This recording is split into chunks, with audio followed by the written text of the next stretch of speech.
ST आरक्षणासाठी नेमलेल्या समितीने 5 महिन्यात केलेल्या कामाचा आढावा द्या, मेहकर तहसीलदार यांच्यामार्फत निवेदन देऊन गोरसेनेची राज्य सरकारकडे मागणी। गेल्या वर्षी गोरबंजारा समाजाला एसटी प्रवर्गातून आरक्षण द्या, हैदराबाद गॅझेट लागू करा आदी मागण्यासाठी गोरबंजारा समाजाने महाराष्ट्रभर 55 महामोर्चे काढले। शिवाय गोरसेनेचे राष्ट्रीय अध्यक्ष प्राध्यापक संदेश चव्हाण यांनी समृद्धी महामार्गावर हजारो गोर सैनिक उतरवून रस्ता रोको केला व नांदेड रेल्वे रोखण्याचा इशारा दिला होता। मात्र राज्य सरकारने सकारात्मक चर्चा करण्यासाठी मुंबई येथे 4 नोव्हेंबर रोजी मुख्यमंत्री देवेंद्र फडणवीस, उपमुख्यमंत्री एकनाथ शिंदे, उपमुख्यमंत्री अजितदादा पवार व बंजारा समाजातील शिष्टमंडळासोबत सविस्तर चर्चा झाली। एसटी आरक्षणासाठी उच्च न्यायालयाचे माजी न्यायाधीश तहलियानी यांच्या अध्यक्षतेखाली एक अभ्यास समिती नेमण्यात आली। मात्र गेल्या 5 महिन्यात समितीने कोणती कामे केली, कोणत्या दिशेने अभ्यास सुरू केला आहे की अजून फक्त कागदापुरतीच समिती सीमित राहिली आहे हे कळत नसल्याने गोरबंजारा समाज आक्रमक झाला असून अभ्यास समितीने 5 महिन्यातील केलेली कामे गोरबंजारा समाजापुढे मांडावीत। या मागणीसाठी गोरसेनेचे राष्ट्रीय अध्यक्ष प्रा संदेश चव्हाण यांच्या नेतृत्वात आज राज्यभर 300 पेक्षा अधिक जागेवर निवेदन देण्यात आले आहे। संपूर्ण भारतातील 14 करोड गोरबंजारा समाजाची जन्मापासून तर मरेपर्यंत स्वतंत्र गोरधाटी असून आदिम सभ्यतेची संपूर्ण लक्षणे गोरबंजारा समाजात दिसतात। देशातील अनेक राज्यात त्यांना यामुळेच एसटी प्रवर्गातून आरक्षण दिलेले आहे।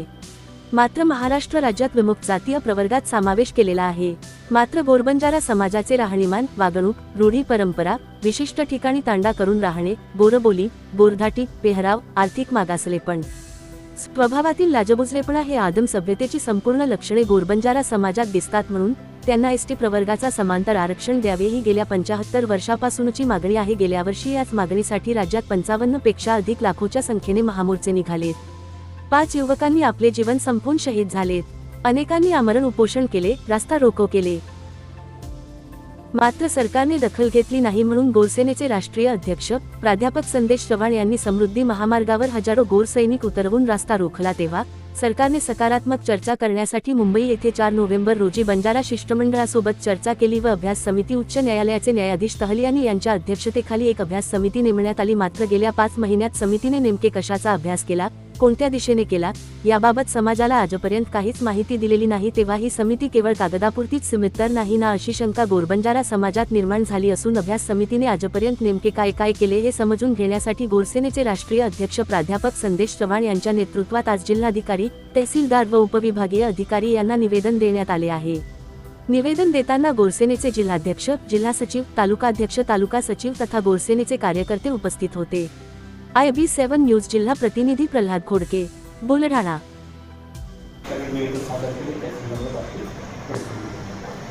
आज मेहकर तालुक्यातील राजगड,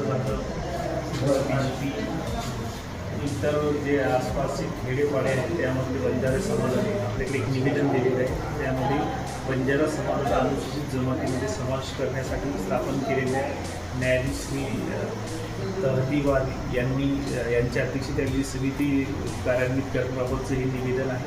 हे निवेदन नियमानुसार कारवाई करण्याकरिता शासनाकडे पाठवण्यात येत आहे। आज रोजी आपण मेहकर तहसीलमध्ये निवेदन दिलेलं आहे।